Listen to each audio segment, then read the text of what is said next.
तो मेरे साथ बैठे आदरणीय धर्मचारी अनंतशूर जी बहुत ही शुरुआती वो बहुत ही अच्छी करते हैं।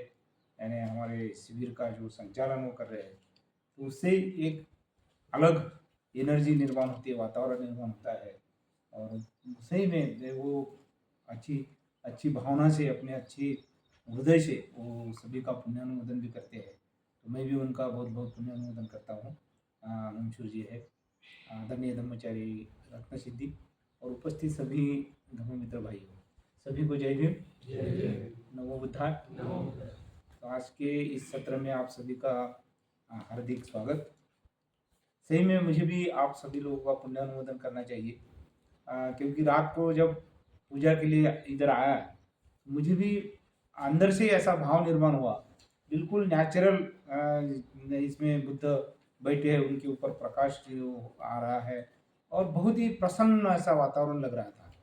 तो सही में आप लोगों ने बहुत शक्ति लगाई और ऐसा ही वातावरण जब हमारा पूजा का रहेगा तो सही में हमारी श्रद्धा और विकसित होगी और हमारा आध्यात्मिक जीवन भी आगे आगे जाएगा। तो मैं आप सभी लोगों का बहुत पुण्यानुमोदन करता हूँ कि आप लोग बहुत बढ़िया शक्ति लगा रहे हैं, अच्छी शक्ति लगा रहे हैं। तो आप सभी का मैं बहुत बहुत तहे दिल से पुण्यानुमोदन करता हूँ। तो हम यानी देख रहे हैं इस शिविर में कि हमारी श्रद्धा विकसित करने के लिए जो पूजा है ये बहुत ही महत्वपूर्ण है। और हमने ये भी देखा है कि जो सप्तांग पूजा है तो जो उनके विभिन्न ऐसे 7 अंग है, तो विभिन्न ये 7 अंग एक प्रकार से विभिन्न भक्ति भाव की एक वो एक श्रृंखला है, क्रमिक श्रृंखला है। हमने देखा है कि जब हम पूजा करते हैं, हमारे आदर्शों को देखते हैं, तो हमारे आदर्शों को देखकर, उनके सद्गुणों को देखकर हमें मन ही मन आनंद लगता है, हम प्रसन्न होते हैं।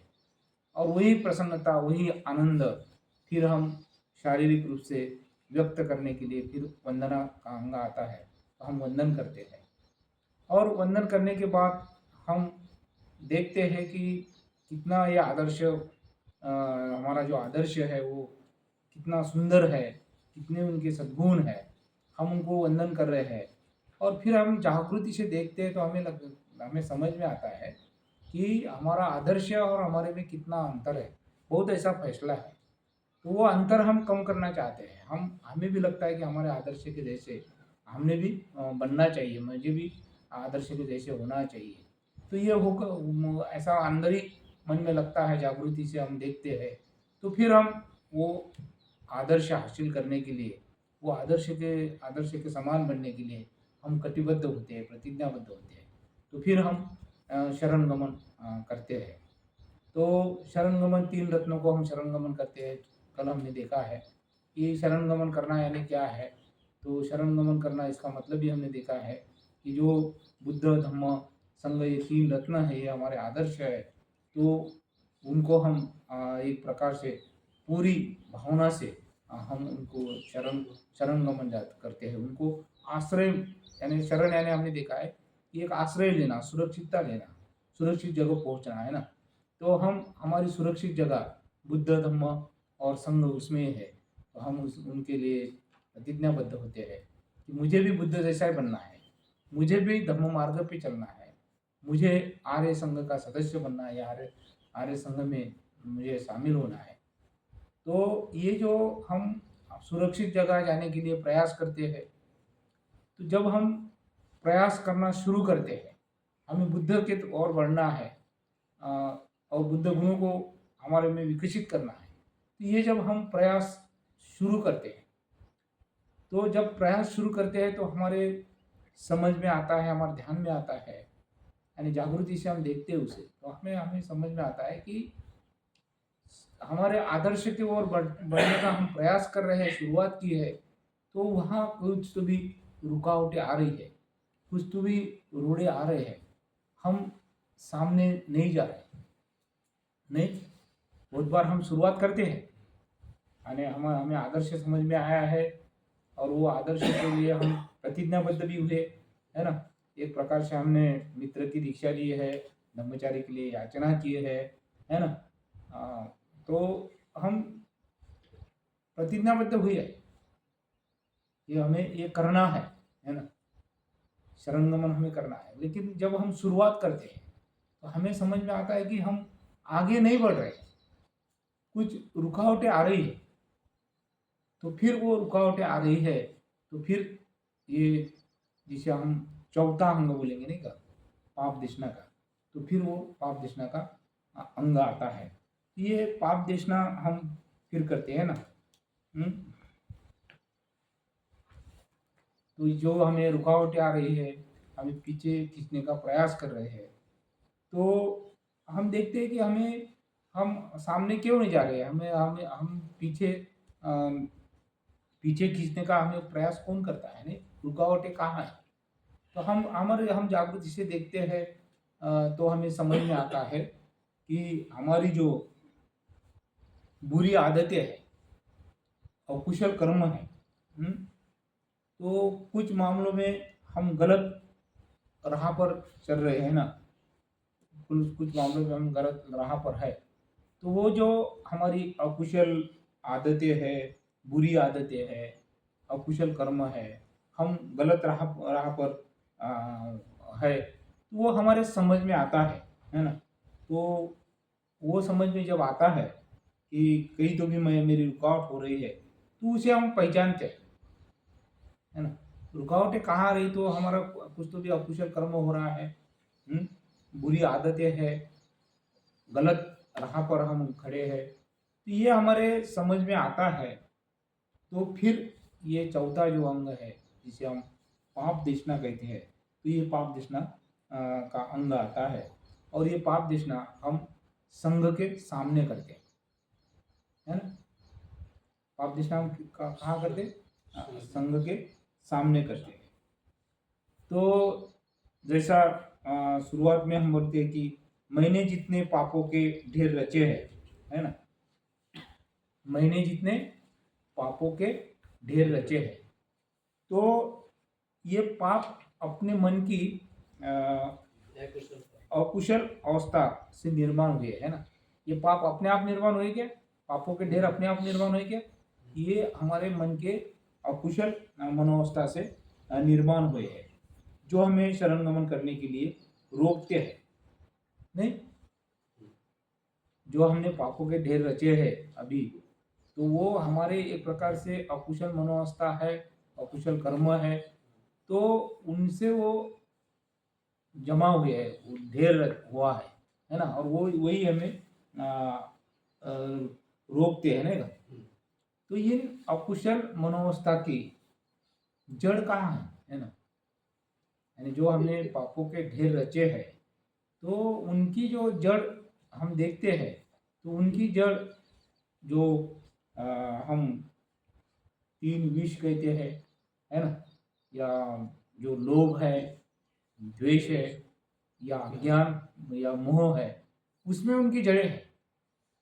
हम जो भी कर्म करते हैं तो उसमें ये एक लोभ के वजह से करते हैं, है ना, द्वेष से करते हैं या अज्ञान से करते हैं। तो ये लोभ द्वेष मोह के इससे हम करते हैं, तो उसकी जड़ें यहाँ लोभ द्वेष मोह में है ना। और उससे हमारा पाप कर्म बढ़ते रहता है, अकुशल कर्म बढ़ते रहता है ना। और बढ़ते बढ़ते उसके हम ढेर रचते हैं ना। तो जिंदगी भर हमारा वो कर्म, अकुशल कर्म करना शुरू रहता है। तो उससे वो ढेर, बोले तो हम बोलते हैं ना, मट्टी का ढेर है ना। तो ऐसा एक पापों का बड़ा ढेर हमारा बन जाता है ना। यानी जो आध्यात्मिक जीवन से दूर रखने वाली, या आध्यात्मिक जीवन से विरक्त रखने वाले जो बंधन को हम मजबूत बनाते हैं, है ना। जो हमें आध्यात्मिक जीवन से विरक्त रखते हैं, ऐसे बंधनों को हम और मजबूत करते हैं, है ना। मन में कोई लोभ आया तो लोभ की बात करते तो लोभ और मजबूत होता है, द्वेष और मजबूत होता है ना। हमारा समय ऐसा ही बीतता है, पापों का ढेर लगाते हैं, है ना। तो हमने देखना चाहिए कि आध्यात्मिक या धार्मिक जीवन से विरक्त रहने के कौन से बातें में मैं मुझे आध्यात्मिक जीवन से रोक पाते हैं या उससे मैं विरक्त हो सकता है ना। वो दैनंदिन जीवन में हमें देखना चाहिए। हम आदतों से वो काम करते रहते हैं, हमें पता चलता है कि ये मुझे आध्यात्मिक जीवन के तरफ बढ़ने नहीं दे रहा है ना। उससे मेरी मनोवस्था एक अकुशल हो रही, अस्वस्थ हो रहा, तो भी हम आदतों से वो कर्म करते ही करते रहते, तो वो और मजबूत होती है और उसको यानी उसका ढेर हो जाता है ना। पापों का ढेर हो जाता है। तो ये अकुशल कर्म हम क्यों करते हैं? उसका कारण क्या है?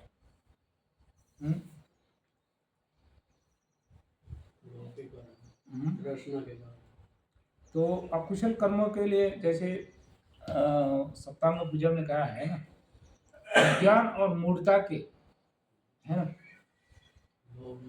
तो हम जो अकुशल कर्म करते हैं वो किससे करते हैं? यानी अज्ञान और मूढ़ता से नहीं, अज्ञान और मूढ़ता के अधीन होकर। जब हम अज्ञान के और मूढ़ता से अधीन होते हैं तो वो हमारे अकुशल कर्म, जो बुरी आदतें हैं, पापों के ढेर है, ये बढ़ते रहते है ना। तो ये अज्ञान क्या है फिर? जिस अज्ञान की वजह से हमारा पापों का ढेर बढ़ता है या हम अकुशल कर्म करते हैं, है ना। तो अज्ञान क्या है? तो अज्ञान की परिभाषा दी है ना क्या, आप लोग द्वेष मोह करते, तो मोह में भी क्या आध्यात्मिक समाज की इसमें बहुत अच्छी दी है ना। तीनों की दी है, लोभ की भी दी है, द्वेष की भी दी है और मोह की भी दी है ना। आपका हुआ है ना आध्यात्मिक समाज का अर्थ स्टडी? पहले ही साल का है वो, बराबर हुआ है? ऐसे मान हिला रहे आप लेकिन मैं परिभाषा पूछूंगा लोभ की क्या परिभाषा है, तो फिर बोलेंगे कि याद ही नहीं आ रही है ना। द्वेष की क्या परिभाषा है, मोह की क्या है, तो वो समझ में नहीं आए। तो अज्ञान क्या है? जब जो मूल तत्व को हम गलत ढंग से देखते हैं, है ना, जो मूल तत्व है उसे हम गलत ढंग से देखते हैं, और जब हम उनके प्रति अजागरूक होते हैं उसे अज्ञान कहा है। जो जब हम मूल तत्व को गलत ढंग से देखते हैं और जब हम उनके प्रति अजागरूक होते हैं उसे अज्ञान कहा है। अभी मूल तत्व क्या है ना, जिस मूल तत्व को हम गलत ढंग से देखते हैं, है ना, मूल तत्व को हम गलत ढंग से देखते हैं, है ना, और अजागृति से उनके अजागृत में थे वही करते हैं। तो मूल तत्व यही है ना। जैसे बुद्ध ने मूल तत्व बताया कि ये सांस्कारिक अस्तित्व के 3 लक्षण बताए हैं। क्या सांस्कारिक अस्तित्व कैसा है? दुख बताया, अनित्य बताया, अनात्म बताया, है ना। तो एक प्रकार से हम बुद्ध ने जो मूल तत्व बताए है, जो अज्ञान जो है वो 4 विपर्यास है। हम दुख को सुख मानते हैं, है ना। जो दुख है उसको क्या मानते हैं हम? सुख मानते हैं ना। हमारे दैनंदिन जीवन में वही होता है ना। मोबाइल है, टीवी है, ये क्या है? दुख नहीं देता क्या? लेकिन उसे हम सुख मानते हैं, है ना। बहुत सारी चीजें हैं, बहुत सारी। आप चर्चा कर सकते कि दुख से हम दुख को हम सुख कैसे मानते हैं। अनित्य जो है उसको नित्य मानते हैं, है ना। ये प्रयास का जीवन है। जो मूल तत्व है उसको हम गलत ढंग से लेते हैं, है ना। यानी जो अनित्य है तो उसको हम क्या करते हैं? नित्य समझते हैं, है ना। जो अनात्म है उसे आत्मा समझते हैं। जो कुरूप है, अशुभ है, उसे सुंदर शुभ समझते हैं, है ना। तो एक प्रकार से जो मूल तत्व है उसे हम गलत ढंग से देखते हैं, है ना। आणि मूल तत्व ये आहे की संस्कारित अस्तित्व दुःख आणि दुःखमय है, अनित्य है, अनात्मा है, वो अशुभ है ना। लेकिन हम इस संस्कारित अस्तित्व को ही हम सुख समझते हैं, है ना। इस संस्कारित अस्तित्व को ही हम एक ये समझते हैं कि वो नित्य है करके, कि वो आत्मा है करके, वो शुभ है करके हम समझते हैं ना। तो ये मूल मूल तत्वों को हम गलत समझ रहे हैं, विपर्यास में जीवन जी रहे हैं। ये हमारा अज्ञान है, और इस अज्ञान की वजह से हम बुरी आदतों में लगे हैं, अकुशल कर्म करते रहते हैं, और धीरे धीरे पापों के ढेर बढ़ा रहे हैं, है ना। सही है क्या? यानी हम जैसा है वैसा नहीं देख रहे, हम जो मूल तत्व है उसको गलत ढंग से देख रहे हैं। और वो 4 विपर्यास आप चर्चा कर सकते हैं, है ना। मूढ़ता के इससे हम ये करते हैं, अकुशल कर्म हमारा मूढ़ता से भी होता है, पाप कर्म हमारा मूढ़ता से भी होता है। मूढ़ता क्या है ना, मूढ़ता या मूर्खता, है ना। तो कुछ मात्रा में हमें जो मूल तत्व है वो समझ में आता है कि मूल तत्व ये है ना। संस्कारित अस्तित्व दुखमय है, संस्कारित अस्तित्व अनित्य है, ये मूल तत्व हमें समझ में आता है, कुछ मात्रा में हमें समझ में आता है, उसके प्रति हम कुछ मात्रा में सचेत होते हैं, है ना। फिर भी जो हमारा व्यवहारिक जीवन है, नहीं, उन्हें अपने व्यवहारिक जीवन मैंने व्यवहारिक जीवन में वैसे ही करते हैं, है ना। यानी जो समझ में आया है, जिसके बारे में हम सचेत है, वो व्यवहारिक जीवन में नहीं करते, है ना। तो उससे भी मूर्खता कहते हैं, उससे भी मूढ़ता कहते हैं। यानी हमें समझ में आता है कि ये रास्ते से जाएंगे तो उधर हुआ है या कुछ हमारा ये होने वाला है, नुकसान होने वाला है, तो भी जानबूझकर वही रास्ते में जाते हैं। तो वो क्या है? हमारी मूर्खता है। पता रहने के बाद वही करते नहीं, उसके बारे में हम थोड़े सचेत होते हैं, जागरूक होते हैं, तो भी हम वही कर्म करते हैं। ऐसा होता है क्या? करते हैं अधिकतर। यहाँ बहुत सारी चीजें हम पढ़ते हैं, हमें बौद्धिक से समझ में आता है, हमें लगता है, संकल्प भी करते कि मैं ऐसा नहीं करूंगा, लेकिन यहाँ से बाहर गए तो फिर वही करते हैं। डॉक्टर है या प्रोफेशनल कोई व्यक्तिमत्व विकास की स्टडी लेने वाला है, वो बहुत बताता है, वो उसको पता रहता है कि सिगरेट पीने से क्या होता है, धूम्रपान करने से क्या होता है ना। लेकिन वो होने के बाद वो वही करता है। वो क्या है? वो मूर्खता है, मूर्खता, और उससे पापों के ढेर हम बढ़ते हैं। तो अपने जीवन में भी हम देख सकते हैं कि हमें पता चलने के बावजूद भी, है ना, हमें वो तत्व समझ में आने के बावजूद भी हम वो नहीं, वो वैसा ही करते हैं ना क्या, तो वो पापों का ढेर बढ़ जाएगा और कुछ आदतें बढ़ जाएंगी। तो वो हमने देखना चाहिए कि मैं कैसा समझ आने के बाद भी वही करता हूँ, है ना। और वो बहुत सारी व्यवहारिक बातें हैं, हम थोड़ा चिंतन करेंगे, गौर से देखेंगे, तो हमें समझ में आएगा कि जो मुझे समझ में आया वो मैं नहीं करता, है ना। शुरुआत में मैंने बताया था उससे पान का उदाहरण, वो वही था, बोलता है ना कि जो करना है वो हम नहीं करते, और जो नहीं करना वो हम करते। वो क्या है? मूढ़ता है ना। तो ये इससे हमारा अकुशल कर्म बढ़ता है और हमारे पापों के ढेर बढ़ते हैं। तो हमने पाप देखना क्यों करना चाहिए, है ना, क्यों करते हैं, है ना। जो हमने अकुशल कर्म किया है, बुरी आदतों से वो हुआ है, अज्ञानशीलता से हुआ है, या मूर्खता से हुआ है, तो उस पापों की हम पाप देखना क्यों करते हैं? नहीं, क्यों करते बोलने के पहले मैं ये पूछूंगा कि क्यों करते नहीं, है ना। हम पाप देखना क्यों नहीं करते? गलत तो हमसे सभी से होता है ना। ऐसा कोई है क्या कि भाई मुझे मेरे से अज्ञानता से या मूर्खता से गलत कुछ होता ही नहीं, ऐसा कोई है क्या? तो फिर हम मैंने क्यों नहीं करते पाप देश? हमें संधि रहती है, पहचान नहीं पाते। हाँ? तो हम क्यों नहीं करते? हम पहचानते भी हैं, हमें पता भी चलता है कि ये मेरा गलत कर्म हुआ, मैं ये हुआ नहीं क्या? ये हम जो है अपने अहंकार के तो हम मैंने बातों को बगल में कर देते हैं ना। जिसकी पाप देशना करना है वो ऐसा लगता है कि किसी को पता ही नहीं होना चाहिए, तो उसको बगल में रखकर हम ये करते हैं ना। ऐसे लगते हैं कि मैंने वो पाप कर्म किया ही नहीं, है ना, काम देते हैं। उसको टाल देते हैं ना। हम्म। और कभी कभी वो पाप को हम बौद्धिक समर्थन भी करते हैं।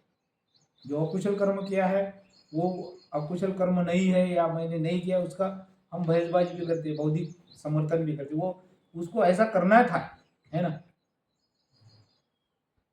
यानी बच्चों को डांटना है तो नहीं, वो बच्चों को डांटेंगे नहीं तो वो स्टडी कैसा करेंगे, वो उसका करियर कैसे बनेगा? उसको डांटना पड़ता है, उसको पीटना ही पड़ता है। तो हमने क्या किया हमारे कुशल कर्मों का बौद्धिक समर्थन किया ना। बच्चा है, उसको डांटना ही पड़ता है ना, उसको पीटना पड़ता है। नहीं पीटेंगे, नहीं ये करेंगे तो वो स्टडी नहीं करेगा, उसका करियर नहीं बनाएगा, है ना। तो उसको पाप कर्म नहीं बोल सकते, अकुशल कर्म नहीं बोल सकते। हम ऐसा बौद्धिक समर्थन करते हैं ना, है ना। बीबी पैर की जूती है ना, उसको पैर में रखना पड़ता है, बोलते हैं ना। हाँ, तो फिर हैं? लेकिन हैं? डांटना जरूरी पड़ेगा, है ना। नहीं डांटा तो वो आगे को बढ़ता चला जाएगा। तो ऐसा ही हम बौद्धिक समर्थन करते हैं ना। कभी कभी हम छिपाते भी हैं, है ना। जैसे रत्न सिद्धि बहुत बार बोलते हैं ना, कई मित्र बीबी को पीट कर आते बोले और बहुत अच्छी मैत्री की बातें करते हैं, तो वो छिपा के रखते हैं कि मैंने बीबी को पीटा है या बीबी को मारा है या बच्चों को डांटा है। वो संपर्क में नहीं बताता, वो मैत्री मार्ग की मस्त बातें करते, तो उनको लगता है कि इनको पता ही नहीं लगता, यानी छिपाते, है ना। तो इस वजह से हमारी वृत्ति बनती है, ये एक प्रकार से हमारा स्वभाव बनता है कि पाप कर्मों को न करने की, पाप जितना न करने की, है ना। और इसके कारण हमें डर रहता है ना। हम क्यों पाप देशना नहीं करते, ये क्यों छुपा छुपा के क्यों रखते हैं, या बौद्धिक समर्थन क्यों करते हैं, या बातों को बगल क्यों देते हैं? तो इसके पीछे एक डर है ना। और कौन सा डर है? डर यह है कि हमें बदलना पड़ेगा, है ना। बदलने का डर लगता है। जिस बातों की मैं पाप देशना करूंगा वो बातों को छोड़ना पड़ेगा, है ना। इसका डर के वजह से हम वो पाप देशना नहीं करते। और कभी कभी हम पाप देशना करते भी हैं। तो पाप देशना किसकी करते हैं? जो हमें ज्यादा मायना नहीं रखती, ऐसी बातों की हम पाप देशना करते हैं। चैप्टर में बैठते हैं ना चैप्टर में आप लोग कि नहीं? तो चैप्टर में कभी कभी पाप देशना का हमारा सत्र रहता है, तो उसमें पाप देशना कौन सी करते हैं? वो ज्यादा मायना नहीं रखने वाली ऊपरी तौर की हम पाप देशना करते, वो अकुशल कर्म नहीं है ऐसा रहता है, तो भी उसकी हम पाप देशना करते हैं। सही पाप देशना करते हैं क्या? करते हैं क्या? अभी आपके चैप्टर में देखो, आप चैप्टर में बैठते हो, यानी जो हमसे मायना नहीं रखने वाली, हमें लगता ही नहीं वो पाप कर्म है, तो ऐसी इधर की उधर की पाप देशना मैं करता हूँ, है ना। पता है ना ऐसा? वो आपने देखना चाहिए, है ना। तो एक प्रकार है वो हमारा पाप देशना दिखावा करने का विषय होता है ना। हम दिखावा करते हैं, यानी आप देखेंगे तो वो आपके समझ में आ जाएगा कि हम दिखावा करते हैं क्या होता है ना। तो हमने देखना चाहिए क्या सही में हम पाप देशना कर रहे हैं। अभी इधर तो ठीक है शिविर में करते हैं, लेकिन आपके चैप्टर में, आपके केंद्र में या आपके कल्याण मित्र के पास क्या आप पाप देशना करते हैं क्या? तो पाप देशना तभी हो सकती है कि जो भी यानी हम पाप देशना करते हैं तो वो पाप कर्म है, उसका हमने स्वीकार करना चाहिए, है ना। पाप देशना सही कब हो सकते हैं? तो जो भी हमने कर्म किया है वो अकुशल कर्म है, वो पाप कर्म है, ये समझ के आने के बाद उसका हमें पहली बार स्वीकार करना चाहिए, है ना, अंदर से स्वीकार करना चाहिए, है ना। तो जब हम स्वीकार करते हैं तो उसकी हमें लज्जा आनी चाहिए, है ना। लज्जा आना ये क्या है? एक सकारात्मक भाव। तो हमें ऐसी लज्जा आनी चाहिए, रीझ जिसे बोला जाता है ना। तो लज्जा लज्जा लज्जा आती है क्या आपको? स्वीकारते हैं क्या उसको? और आपको लज्जा आती है क्या? तो लज्जा आना इतना ही पर्याप्त नहीं, तो उसका हमें पश्चाताप भी होना चाहिए। नहीं, मेरे से ये गलत हुआ, मैं गलत राह पे हूँ, उसका हमें पश्चाताप भी होना चाहिए, है ना। पश्चाताप होने के बाद हमने उसको सुधार करने का प्रयास करना चाहिए, है ना। जो भी हुआ है उसको मैं सुधार कैसा करूँ, उसको प्रयास करना चाहिए, सुधार करना चाहिए, और फिर संकल्प भी करना चाहिए, है ना, कि ऐसा मैं अब नहीं करूँगा। तो ये वो संकल्प करना चाहिए। तो ये सही पाप देशना तब होती है हम जब उसका स्वीकार करते हैं, हमें लज्जा आती है, हमें पश्चाताप निर्माण होता है, हम सुधारना करते हैं, है ना, और संकल्प करते हैं, तो वो सही पाप देशना। तो हमने देखना चाहिए क्या हम ऐसा करते हैं क्या। पहली बात तो हम स्वीकारते हैं क्या उसको, है ना, हमें वो करने की लज्जा लगी क्या, है ना, तो वो देखना चाहिए। तो कभी कभी हम ये भी पाप देशना में हमने देखना चाहिए कि हम जब जीवन जीते हैं, आध्यात्मिक जीवन जी रहे हैं, समाज में रह रहे हैं, तो एक प्रकार से दो प्रकार की नीतिमत्ता है ना, सामाजिक नीतिमत्ता है, और एक प्रकार से दूसरी स्वाभाविक नीतिमत्ता या नेचुरल नीतिमत्ता, नैसर्गिक नीतिमत्ता, है ना। तो सामाजिक नीतिमत्ता ये क्या है? सामाजिक नीतिमत्ता ये है कि समाज में जो नियमावली तैयार की है या समाज में जो बंधन तैयार किए है उसके मुताबिक जीवन जीना, है ना, उसके मुताबिक आचरण करना, नहीं क्या, समाज में बनाए हुए नियमों का पालन करना, आचरण करना, ये सामाजिक नीतिमत्ता है। और जो स्वाभाविक नीतिमत्ता है वो है यानी नैसर्गिक न्याय द्वारा निर्देशित नीतिमत्ता, हमारे कृति से किसी से पीड़ा हुई है, शारीरिक, वाचिक या मानसिक नुकसान पहुंचा है, दुख हुआ है, तो हमें पश्चाताप होना चाहिए। नैसर्गिक नीतिमत्ता क्या है ये? तो हम हमारे कृति से किसी से पीड़ा हुई है, शारीरिक हो, मानसिक हो या वाचिक हो, नुकसान पहुंचा है, दुख हुआ है, तो हमें पश्चाताप होना चाहिए हमारे कृति से, है ना। ये एक नेचुरल है। तो हम सामाजिक नीतिमत्ता का ज़्यादा पालन करते हैं और करना भी चाहिए, है ना। जो समाज में सुसंगठित रहने के लिए, समाज में एकता निर्माण होने के लिए हमने सामाजिक जो नीतिमत्ता है उसका पालन करना भी चाहिए। लेकिन उसका पालन कौन से हद तक? जब तक जो नैसर्गिक नीतिमत्ता है, जो स्वाभाविक नीतिमत्ता है, उसका उल्लंघन नहीं होता, उसी हद तक हमने सामाजिक नीतिमत्ता का पालन करना चाहिए। जिस क्षण नैसर्गिक नीतिमत्ता का उल्लंघन होता है, किसी को पीड़ा होती है, किसी को हम हम नुकसान पहुंचाते हैं या दुख पहुंचाते हैं, तो हमने उसको, वो सामाजिक नीतिमत्ता को वही रोकना चाहिए, है ना। लेकिन नैसर्गिक नीतिमत्ता ये बहुत ही महत्वपूर्ण है। तो उस वजह से भी हमारे बहुत सारे सामाजिक नीतिमत्ता की वजह से भी हम बहुत सारे पापों के ढेर रचते हैं, वो भी हमने फर्क देखना चाहिए, है ना। पाप देशना के बारे में देखेंगे तो विशाल दृष्टिकोण से ये भी देखना चाहिए कि पाप देशना एक प्रकार से जिम्मेदारी का तत्व है। हम्म? यानी उसके पीछे पाप देशना के पीछे एक जिम्मेदारी का तत्व छिपा हुआ है। तो हम जो भी कृति करते हैं, कुशल कृति हो या अकुशल कृति हो, है ना, उसको जिम्मेदार कौन है? हम स्वयं है ना।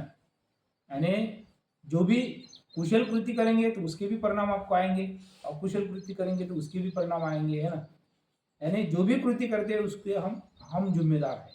तो ये जिम्मेदारी हमने लेना चाहिए। हमारे काया वाणी मन से जो कर्म हम करते हैं उसकी हमने जिम्मेदारी स्वीकारना चाहिए।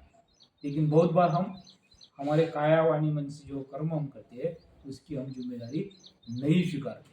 हम हमारे हमें हमें ये जब यानी असफलता आती है या किसी काम में हमें यश नहीं आता है तो हम दूसरे के ऊपर वो ये करते हैं कि उनकी वजह से मैं अपयशी हुआ हूँ, उनकी वजह से मुझे यश नहीं आया है। तो हम दूसरे के माथे वो ये करते हैं, तो हम हमारी खुद की जिम्मेदारी नहीं लेते हैं। वो जिम्मेदारी का भी एक तत्व है। तो पाप देशना बुद्ध बोधिसत्व के सामने करते हैं हम, है ना। अभी यहाँ हाँ आज हम पाप देशना करने वाले, बहुत अच्छी बात। यानी पाप देशना हम का बुद्ध बोधिसत्व के सामने करते हैं और कुछ नहीं लगता है ना, लिखना ही पड़ता है ना कागज पे। तो यहाँ बहुत खुशी से करते हैं हम। लेकिन बहुत बार ये समझ में आता है, यानी बहुत सारे लोगों को बुद्ध बोधिसत्व क्या है यही समझ में नहीं आता, है ना। वो बुद्ध बोधिसत्व को समझते ही नहीं है ना। वो तो उनको बुद्ध बोधिसत्व को देखने की दृष्टि नहीं है और वो फिर बुद्ध बोधिसत्व के सामने पाप देशना करेंगे तो उसका कुछ लाभ होगा क्या? क्योंकि हमें दृष्टि नहीं है बुद्ध बोधिसत्व क्या है। ठीक है, हम परिणाम कारक शरण कर रहे हैं, हमें कुछ हद तक बुद्ध बोधिसत्व की दृष्टि है या समझ है, लेकिन बहुत सारे लोगों को उसकी दृष्टि नहीं रहती। तो वो यहाँ पाप देशना करेंगे बुद्ध बोधिसत्व के सामने, उसका कुछ लाभ नहीं होगा, है ना। जिनको दृष्टि है, हमें दृष्टि है सभी को, क्योंकि हम जेएफआर में शिविर कर रहे हैं तो हम हमारी ठीक है। लेकिन बहुत तो आम जनता की बात कर रहा है, बहुत सारे लोगों को बुद्ध बोधिसत्व की दृष्टि नहीं है। तो उनके लिए या हमारे लिए भी और इफेक्टिव पाप देशना होने के लिए हमने पाप देशना लोगों के सामने, है ना, संघ के सामने बोला हमने, लोगों के सामने। तो हमने हमारे कल्याण मित्र के पास पाप देशना करनी चाहिए, है ना, हमारे आचार्य के पास पाप देशना करनी चाहिए, है ना। और उससे भी बेहतर जिनके साथ हमारा व्यवहार हुआ है, अकुशल व्यवहार हुआ है, जिनके साथ हमने अकुशल वर्तन की कृति की है, तो उनके पास हम पाप देशना करते हैं तो वो और इफेक्टिव होती है। सही है ना। हम कल्याण मित्र के पास नहीं करते पाप देशना, हम हमारे आचार्य के पास नहीं करते पाप देशना। हम जिनसे जो हमारे हमसे जो अकुशल कर्म हुआ है उनके पास साथ पाप देशना नहीं करते, तो फिर वो उतनी ये होती नहीं करते। फिर बाद में बताया उन्होंने कि दुख से घबरा कर, दुख से भयभीत होकर नहीं, घबरा कर। इसका मतलब क्या होता है? दुख कहाँ से आया? बुद्ध ने भेजा का दुख है? दुख कहाँ से आया, है ना। तो दुख ये एक प्रकार से कर्म नियम के अनुसार, है ना। कर्म नियम पता है ना, क्या है कर्म नियम? जो हमारे अकुशल कर्म हुए हैं, तो कर्म नियम यही है कि हर एक कर्म को परिणाम है। अकुशल कर्म करेंगे तो दुख आएगा, यातना में आएगी, पीड़ा होगी। कुशल कर्म करेंगे तो सुख आएगा, आनंद आएगा, है ना। तो जो हम दुख हमें आया है, हमारी मनोवस्था अस्थिर हो गई है, हम असमाधानी है, दुखी हो गए, ये किसका परिणाम है? हमारे कर्मों का परिणाम, है ना। तो कर्म नियम के अनुसार पाप कर्म अपने समय में जल्दी या देरी से कर्ता पर दुख लाता है ना। यानी कर्म के नियम जो बाबा साहब ने बुद्ध और उनके धर्म में लिखा है, तो कुछ कर्म आपको जल्दी तुरंत फल देते हैं, कोई कर्म जरा देरी से देते हैं। लेकिन हमारे अकुशल कर्मों का परिणाम ही वो दुख है ना। तो वो दुख से घबरा कर, है ना, हम बुद्ध बोधिसत्वों के सामने हम पाप देशना करते हैं। तो हमने कल्याण मित्र के पास भी पाप देशना करना चाहिए, है ना। तो ये हो गया पाप देशना। फिर पाप देशना करने के बाद आगे का अंग आता है जिसे हम पुण्यानुमोदन कहते हैं। तो पुण्यानुमोदन में क्या करते हैं? जो पुण्यानुमोदन है उसमें हम जो लोगों के उच्च जीवन की याद करते हैं, है ना। जो लोगों के उच्च जीवन की हम क्या करते हैं? याद करते हैं। बुद्ध बोधिसत्व है, महान आचार्य है, परम पूज्य बोधिसत्व डॉक्टर बाबा साहब अम्बेडकर है ना। मानव सेवा में प्रसिद्ध सामान्य लोगों की भी हम याद करते हैं ना। उनका ऊंचा कार्य, दान भावना और मैत्री याद करते हैं। पुण्यानुमोदन में ये सब जो महान लोग हैं, अच्छा कर्म करने वाले हैं, उन सभी लोगों की हम याद करते हैं, जिन्होंने अच्छा कर्म किया है ना, जिन्होंने जो उच्च जीवन जिए है ना, एक समाज के लिए सेवा की है। ये ऐसे सारे लोगों को हम याद करते हैं और उनकी याद करते हैं हम, तो हमें क्या होता है? हमें प्रेरणा मिलती है, हमें उत्साह आता है ना। और हम सोचते हैं कि उनका जीवन देखकर, उनके ऊंचे गुण देखकर हमें प्रेरणा मिलती है, उत्साह आता है। और हम सोचते हैं कि वो भी तो मानव ही थे, है ना। तो उन्होंने वो किए हैं, हम भी वो कर सकते हैं, है ना। तो उनके तरह देखकर हम भी उनकी तरह बन सकते हैं, ऐसा हमें प्रोत्साहन मिलता है, हम प्रोत्साहित होते हैं।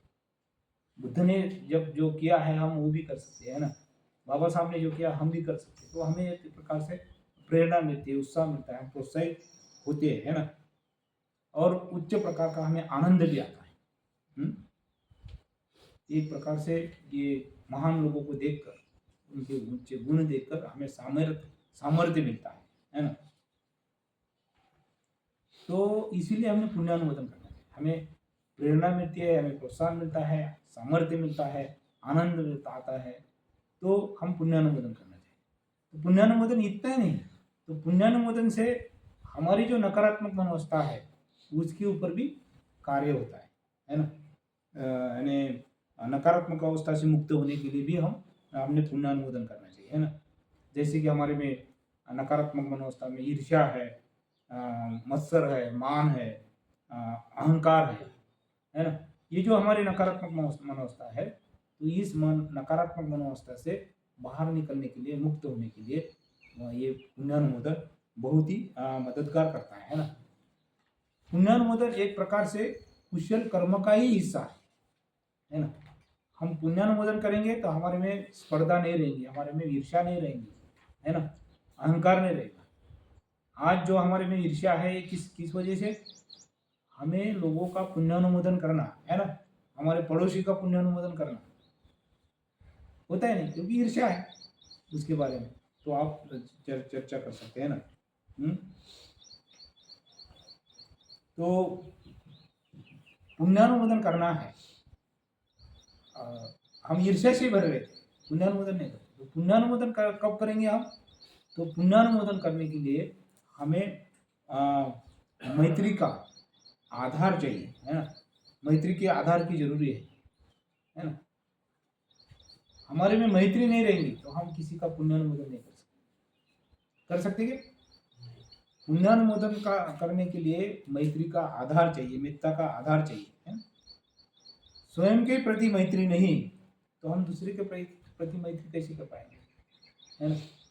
तो हमने स्वयं के प्रति मैत्री बढ़ाना चाहिए और हमारे स्वयं के सद्गुण भी देखना चाहिए, उसका पुण्यानुमोदन करना चाहिए, है ना। हम चैप्टर में बैठते हैं और कभी कभी बोलते कि आपकी क्या स्ट्रेंथ है वो बताओ, है ना, दो गुण बताओ। तो वो बताने में बहुत हिचकिचाते हैं, हमें समझ भी नहीं आता है। तो हमने हमारे में जो अच्छाई है, हमारे में जो स्ट्रेंथ है, उसका भी हमने खुद का पुण्यानुमोदन करना चाहिए। हम खुद का पुण्यानुमोदन करेंगे, हमारे खुद में मैत्री रहेंगी तो हम दूसरे के ऊपर भी मैत्री करेंगे, उनको हित करेंगे, नहीं क्या। तो स्वयं के प्रति की जो भावनाएं हैं और दूसरे के प्रति ये भावना है, उसमें बहुत नजीक का रिश्ता है ना, नाता है। हम हमारे स्वयं की भावना को नहीं पहचानेंगे, हम हमारे स्वयं में मैत्री नहीं रहेंगी, तो हम दूसरे पे नहीं कर सकते, है ना। और बहुत बार क्या होता है कि हमारा आचरण अच्छा नहीं होने की वजह से हमें अपराधीपन की भाव निर्माण होता है ना। हमारे में मैत्री नहीं है, हमारे में करुणा नहीं है, हमारे में कुशलता नहीं है, तो हमारे में आध्यात्मिक जो हमारा आध्यात्मिक आचरण है वो अच्छा नहीं होने की वजह से एक अपराधीपन की भावना निर्माण होती है ना। तो वो अपराधीपन जब महसूस करते हैं तो वो आदमी दूसरे का पुण्यानुमोदन करना बहुत कठिन है ना। हम हमारे में मैत्री नहीं है, हमारे में करुणा नहीं है, हमारे में सकारात्मक भावना नहीं है ना, तो उससे हमारे खुद में अपराधीपन की भावना निर्माण होती है। और जिसका अपराधी मन है वो दूसरे का पुण्यानुमोदन कर सकता है क्या? नहीं कर सकता। तो शुरुआत में हमारा जो अपराधीपन है ना, या हमने ये आध्यात्मिक जीवन अच्छा रखने के लिए हमने भरकस प्रयास करना चाहिए, है ना। और जब हम दूसरे का पुण्यानुमोदन करते हैं हमें बहुत ही आनंद आता है ना, शांति महसूस करते हैं। आप किसी का पुण्यानुमोदन करो, दूसरे का पुण्यानुमोदन करो, आपको आनंद आएगा, प्रसन्नता आएगी, शांति आएंगे, है ना। और जब हम आनंदित रहते हैं, प्रमोदित रहते हैं, है ना, तो दूसरे का पुण्यानुमोदन कर सकते हैं। ये महत्वपूर्ण एक मानसिक सच्चाई है ना। जैसे हम मैत्री भावना पढ़ाते हैं तो बोलते हैं ना, कुएं में नहीं तो पंप में कैसा आएगा, है ना। मराठीमध्ये म्हणतात आडातच नाही तो पोहऱ्यात कसं येईल, है ना, मराठी की म्हणतो। और हिंदी में हम ये बोल सकते हैं कि कुएं में नहीं तो पंप में कैसा आएगा। हमारे में मैत्री नहीं, हमारे में सकारात्मकता नहीं, विधायकता नहीं है, तो हम दूसरे का पुण्यानुमोदन नहीं कर पाते, है ना। तो इसलिए हमने ये जो पुण्यानुमोदन करने का ये है, तो हमने ये देखना चाहिए, है ना। कभी कभी क्या होता है, हम पुण्यानुमोदन करते हैं, है ना, दूसरे की प्रशंसा भी करते हैं, लेकिन फिर भी आनंद नहीं आता, फिर भी हमें शांति नहीं लगती, तो क्या करना, हम दूसरे का पुण्यानुमोदन कर रहे हैं, है ना, फिर भी हमें हमारा मन आनंदित नहीं हो रहा है, शांति नहीं हो रही है ना। तो इसका कारण वही है। कौन सा कारण है? मुदिता का नजीक का क्षेत्र कौन सा है? ईर्ष्या तो दूर का शत्रु है? अभी यहाँ निकाल दिया उन्होंने, है ना। कौन सा? अभी बहुत सारे लोगों ने यहाँ किया है शिविर। तो हम जो पुण्यानुमोदन करते हैं वो ऊपरी तौर पे करते हैं, बाहर से ठीक है ना, दिखाने के लिए, है ना, करते हैं ना ऊपरी तौर पे पुण्यानुमोदन रे बाप, मराठी बोलते हो। तो जब हम ऊपरी तौर पे पुण्यानुमोदन करते हैं बाहर तो ठीक है ना, लेकिन उसके साथ जब हम पुण्यानुमोदन करते हैं तो उसके साथ आंतरिक, मानसिक और भावात्मक दृष्टिकोण से हम अंदर से जुड़ते नहीं, है ना। तो वो होता नहीं। हम पुण्यानुमोदन अंदर से नहीं करते, यानी आंतरिक, मानसिक और भावात्मक दृष्टिकोण से नहीं, आपके अंदर जो होना चाहिए वो नहीं होता है। इसलिए हमें पुण्यानुमोदन करने के बावजूद भी आनंद नहीं आता है ना, हमारा ऊपरी तौर पे रहता है। तो मुदिता का क्या है? नजीक का शत्रु है ना, सही है ना। मुदिता बोले तो क्या, दूसरे के आनंद में आनंद लेना है ना। तो हम पुण्यानुमोदन करेंगे तो दूसरे के आनंद में एक प्रकार से आनंद ही लेते हैं। तो ये बात होती है। अगर हम केवल आचरण करना है इसलिए आचरण करने की कोशिश कर रहे हैं तो इससे हमारी ईर्ष्या बढ़ेंगी, है ना।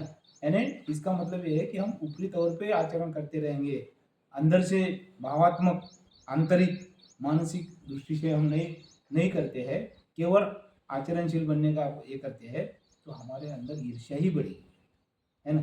ये समझ में आ रहा है ना? हम ऊपरी तौर पे करते रहेंगे तो हमारी क्या होंगी, ईर्ष्या बढ़ती ही रहेंगी और उससे उसका कोई लाभ नहीं होगा, है ना। तो हमने ऊपरी तौर से कार्य करना नहीं है, तो हमने जागृति से और जानबूझकर करते हैं तो भावनिक और मानसिक दृष्टिकोण निर्माण होता है और वो हमें मदद होती है ना। तो उचित मनोवस्था हमारी निर्माण होनी चाहिए ना। तो उचित मनोवस्था निर्माण करने के लिए पूजा है, शिलाचरण है, ये बहुत ही जागृति के साथ करना चाहिए। जागृति से हम नहीं करते पूजा या शिलाचरण तो हमारी मानसिक अवस्था ऊंची नहीं होती, है ना। तो हमने पूजा में, शिलाचरण करने में जागृति से करना चाहिए और सब प्राणियों का पुण्यानुमोदन करना चाहिए, है ना। केवल व्यक्तियों का नहीं, है ना, सभी प्राणियों का। और यानी अभी वो आप चिंतन कर सकते हैं कि सभी प्राणियों का क्या है, तो उसमें एक प्रकार से अनात्मता है। अनात्मता है क्या, हमारा जीवन परस्पर एक दूसरे के ऊपर अवलंबित है। तो सभी प्राणी मात्र ने हमें एक प्रकार से मदद ही की है, तो हम सभी प्राणियों का पुण्य अनुमोदन करना चाहिए। केवल व्यक्तियों का नहीं, तो बाकी सारे संघ का एक साथ पुण्य अनुमोदन करना चाहिए। केवल व्यक्तियों का ही नहीं, तो सारे संघ का हमने पुण्य अनुमोदन करना चाहिए। क्यों करना चाहिए, तो संसार में संघ का अस्तित्व रहना बहुत महत्वपूर्ण बात है ना।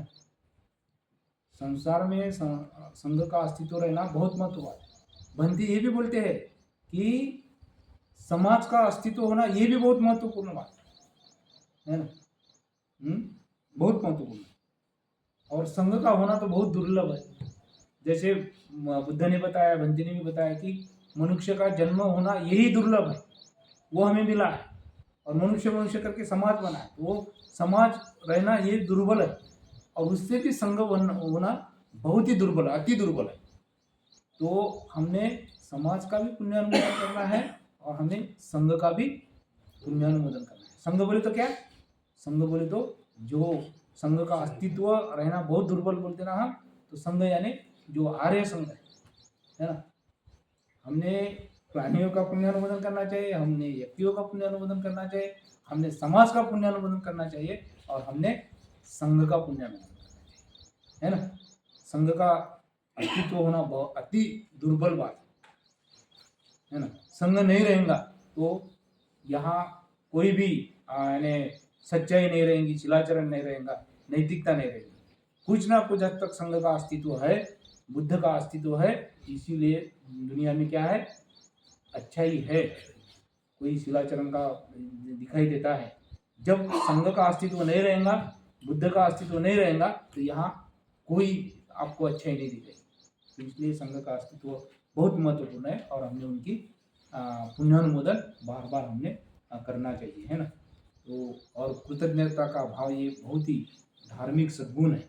जिनके इसमें कृतज्ञता नहीं है वो धार्मिक जीवन नहीं जी सकता है। ये बहुत महत्व है ना। तो मुझे लग रहा है बहुत सारी चीज़ें हो रही है। तो पुण्यानुमोदन ये बहुत ही महत्व की बात है हमें ऊंचे मनोवस्था के लिए। तो ऊंची मनोवस्था निर्माण करने के लिए हमने जो भी हम कर्म कर रहे हैं, ध्यान कर रहे हैं, पूजा कर रहे हैं, शिलाचरण कर रहे हैं, तो वो बहुत ही जागृति से और जानबूझकर हम करते हैं, तो हमारी ऊंची मनोवस्था तैयार होती है और हम आगे आगे बढ़ सकते हैं। तो भाइयों, आपने मुझे शांति से सुन लिया है, तो आपका सभी का बहुत बहुत पुण्यानुमोदन। मैं मेरे वाणी को यही विराम देता हूँ। धन्यवाद।